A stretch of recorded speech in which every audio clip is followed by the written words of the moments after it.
Satupun yang bisa memberikan kelegaan, mengatasi masalah hidup, perjuangan hidup. Bahkan terkadang orang yang kita harapkan di sekitar kita terkadang mengecewakan kita. Tetapi percayalah bahwa Tuhan itu sangat peduli dan Dia ada dalam setiap persoalan kita. Amin. Sebab itu sampaikan kepada Yesus segala beban hidupmu. Dia hanya sejauh doa. Puji Tuhan, jemaat Tuhan yang saya kasihi, saat ini kita akan siap untuk menerima kebenaran firman Tuhan. Dan saya yakin dan percaya bahwa firman Tuhan itu ajaib bagi kita semua. Amin. Dia ada dan Dia ada, kata pujian tadi. Dan Dia akan selalu peduli setiap pergumulan kita. Mari kita buka Alkitab kita di dalam kitab Mazmur. Mazmur 34 ayat 16, kita akan baca bersama-sama ayat ini. Mari saya undang kita bangkit berdiri. Semua Tuhan, kita hormati firman Tuhan. Ya. Mazmur pasal 34 ayat 16. Kita akan baca bersama-sama dengan tanda mengikuti tanda bacaan. Ya. Ayat 16, 1, 2, 3. Mata Tuhan tertuju kepada orang-orang benar, dan telinganya kepada teriak mereka minta tolong. Amin. Puji Tuhan, silakan duduk. Dan di hari ini jemaat Tuhan, Daud sebagai seorang pemazmur, dia juga banyak dikecewakan, saudara-saudara sekalian, sekalipun oleh gurunya. Ya, dia menganggap bahwa Raja Saul itu adalah guru dia, guru yang diurapi oleh Tuhan. Toh dia pernah merasa kecewa, ya, dia pernah merasa ditinggalkan. Tetapi itulah Tuhan, jemaat Tuhan yang saya kasihi, mata Tuhan tertuju kepada orang-orang benar, tidak memandang bulu siapakah dia, seorang raja kah seperti Saul kah? Sehingga mata Tuhan itu spesial adalah untuk Raja Saul? Tidak, saudara-saudara sekalian. Siapakah dia? Orang kaya kah dia? Orang berhikmat kah dia? Tuhan tidak pernah pilih orang. Jemaat Tuhan yang saya kasih, mata itu adalah berada dalam setiap panca indera manusia, dan Tuhan menciptakan bahwa mata itu adalah pelita tubuh, kata firman Tuhan. Pelita artinya lampu, ya, terang bagi tubuh. Mata itu terang bagi tubuh. Jadi kalau pelita, mata itu gelap atau buta, maka kita tidak bisa melihat apa-apa. Saudara, ada orang buta katakan dunia ini indah, katanya, ya. Kembang itu indah, katanya. Karena apa? Dia hanya mendengar, karena dia tidak bisa melihat. Tetapi saat ini kita bisa melihat bahwa ada mata Tuhan tertuju kepada orang-orang benar. Siapakah orang benar itu? Kita tahu bahwa kita itu adalah manusia yang masih banyak kelemahan dan kekurangan. Tetapi karena kita pengikut Tuhan yang setia, karena kita menjadi anak Tuhan, maka saya katakan beberapa minggu yang lalu, sebetulnya kita adalah manusia yang tidak benar. Tetapi oleh karena penyaliban Yesus di Golgota, maka dosa-dosa kita, ketidakbaikan kita, ketidakbenaran kita, semua sudah dipakukan di atas bukit Golgota. Sehingga darah Yesus mengalir ke dunia ini adalah untuk menebus dosa seisi dunia, termasuk saudara dan saya. Amin. Maka kita dibenarkan bukan karena kebenaran diri kita sendiri, bukan karena kebenaran manusiawi, tetapi kita dibenarkan karena Yesus yang membuat kita jadi orang benar. Amin. Karena Yesus yang sudah menebus segala dosa-dosa kita, maka firman Tuhan katakan, Dia katakan kepada Daud, mata Tuhan tertuju, Tuhan fokus, Tuhan melihat, Tuhan memperhatikan orang-orang yang percaya kepada Tuhan. Saudara kekasih di dalam Tuhan, di dalam Ulangan pasalnya ke-11 ayat 12b berkata, Ulangan 11 ayat 12b berkata, mata Tuhan Allahmu mengawasi engkau dari awal sampai akhir tahun. Mata Tuhan Allahmu mengawasi. Ya, Dia bagaikan kamera. Saya ada 2 kamera yang menghadap saya dan sedang live, ya, saudara-saudara. Mata Tuhan melebihi dari kamera ini. Kamera bisa hanya menghadap ke satu arah, saudara. Tetapi firman Tuhan katakan Tuhan punya 7 biji mata. Kalau begitu, apakah mata satu ada di utara, satu di selatan, satu di barat, satu di timur? Apakah seperti itu? Maksud firman Tuhan, Tuhan punya 7 biji mata, artinya 7 biji mata Tuhan berbicara kesempurnaan. Dimanapun manusia itu berada, di dunia mana, di benua mana, di kerajaan mana, di luar negeri sekalipun, dia ada. Amin. Seperti pujian kami nyanyikan tadi, dia ada. Ada mata Tuhan yang mengawasi dari awal sampai akhir tahun. Nah sekarang, kalau mata Tuhan tertuju kepada saya,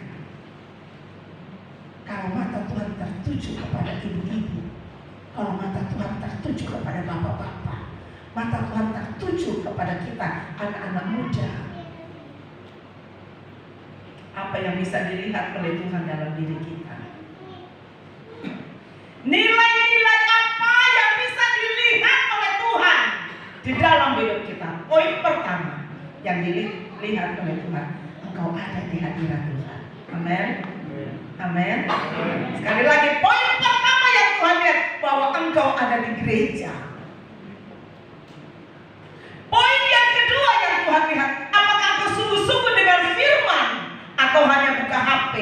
Halo kaum muda yang di belakang, lihat ibu gembala, jangan tunduk kayak orang tidur padahal HP yang di depanmu.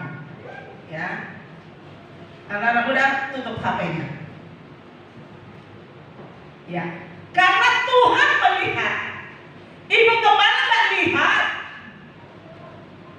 Kamu buka HP, apa yang kau lihat? Lagi main, apalagi chattingan, atau lagi apa? Ibu gembala tidak bisa lihat. Paling saya hanya lihat di sini, oh si A lagi tunduk kepala, pasti dia main HP. Hanya melihat dari jauh. Tetapi apa yang kau lakukan, apa yang kau berbuat, itu Tuhan lihat. Amin. Apakah kita sungguh-sungguh datang ke gereja? Saya katakan tadi, poin pertama yang Tuhan lihat, satu poin yang tanda 100, nilai 100, engkau ada di hadirat Tuhan. Poin yang kedua, apakah kita sungguh-sungguh terima firman Tuhan, atau kita hanya sekedar duduk dan kita ngantuk, atau kita main HP, saudara sekalian. Tuhan melihat orang-orang benar.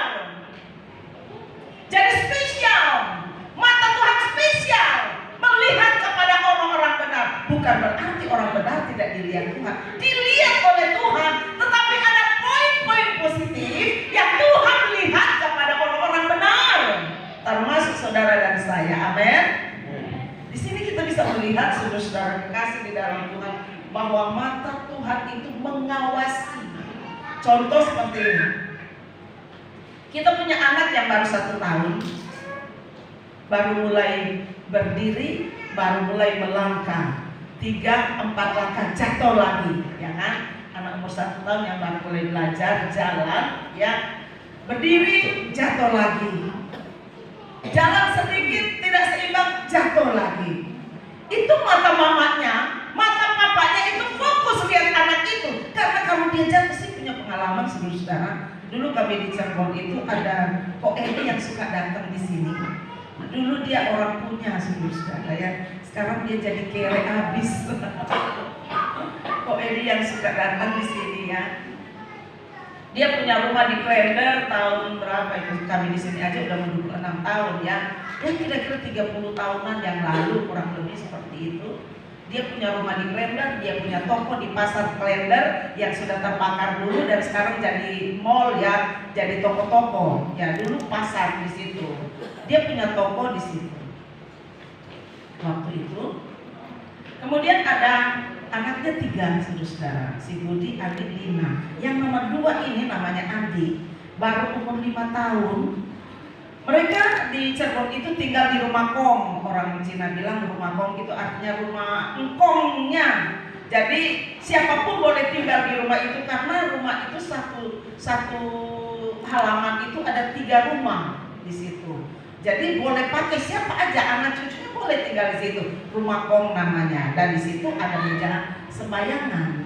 Kalau mereka sembayangan, ya di belakang layar itu ada kayak jalan-jalan, ada rumah-rumah nirwana katanya ya. Di rumah kong itu ada yang saya katakan tadi kayak kayak jalan, tanda jalan ke atas menuju ke nirwana katanya, dan di depan itu ada meja buat sembayangan ya. Kalau siang gitu ya, pokoknya hari-hari besar orang Cina, maka mereka itu taruh buah 12 macam, makanan 12 macam, kue 12 macam, dan banyaklah pokoknya makanan di situ. Nah, di situ jadi tidak boleh ditiadakan penyembahan itu karena itu rumah Kong ya. Ada namanya Andi nomor 2, anak dari Kong Edi yang suka datang itu. Engkongnya dari Cirebon itu datang, dan kakak mamanya itu taruh kue kaleng di atas meja sembayangan itu. Jadi si Andi ini kan lari-lari, namanya anak 5 tahun, dia lari, oh ada engkong datang, jadi ambillah kuenya, dan di situ ada apa ya, kantong kresek. Makanya saya kalau ada anak kecil terus ada kantong kresek atau ada kertas, saya takut saudara itu karena pengalaman. Anak ini lari-lari kecil ngambil kue. Pas dia mau bawa ke engkong itu, dia keplarang, kata bahasa Jawa bilang keplarang, artinya dia jatuh, dan ini kena di sini ada saraf pernapasan ya. Saya dipanggil bawa ke rumah sakit, saudara, tidak berdarah, hanya bengkak saja. Hari ini dia celaka, besok dia meninggal karena kata dokter ini saraf pernafasan. Saya jadi pikir gini dulu, saudara ya, orang Manado kalau potong RW ya, nggak langsung begini. Itu orang Manado, ini saya live dulu saudara ya. Orang Manado pasti dengar ini. Kalau potong RW nggak langsung begini, dia dipentung di sini. Ya tuh, Bapak Yunus. Dia pasti dipentung di sini. Dipentung di sini, dan dia pasti langsung diam saudara ya. Ini anak Andi ini dia jatuh, dan dia jatuh miring, jadi kena ini ya. Kenapa saudara sekalian? Itu karena anak sudah 5 tahun, dipikir orang tuanya dia sudah kuat. Tetapi andaikan ada orang tuanya di situ atau orang tua yang mengambil kue itu, gak mungkin anaknya jatuh. Emang jalan hidup manusia itu mungkin sudah ditentukan seperti itu anak Andi itu ya. Nah, saya berbicara tentang mata. Andaikan ada orang tua yang di situ, udah mama aja yang ambil, udah papa aja yang ambil gitu ya kan. Nah, tapi karena tidak ada figur orang tua di situ, jadi anaknya itu ngambil agak cincin, dan dia ambil, dan dia lari-lari kecil saudara di situ. Itu batasan kehidupan kita manusia. Tetapi Tuhan punya mata, dia tahu kita mau jatuh atau tidak. Dia tahu kita mau celaka atau tidak. Dia tahu kita masih jalan yang benar atau sudah belok jalan kita. Kalau mata Tuhan ada, dia pasti arahkan jalan kita kepada jalan yang benar.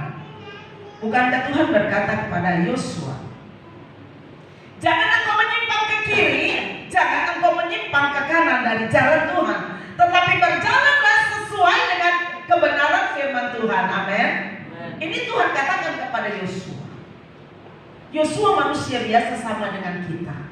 Terkadang kalau ada hal-hal yang menyakitkan hati, ada masalah, ada kesukaran, ada tekanan hidup, ada hal-hal yang menyakitkan hati kita. Berapa banyak kali kita terkadang melenceng keluar dari firman. Terkadang kita tidak mau ke gereja. Terkadang kita iman kita menjadi lemah, saudara sekalian. Tetapi kalau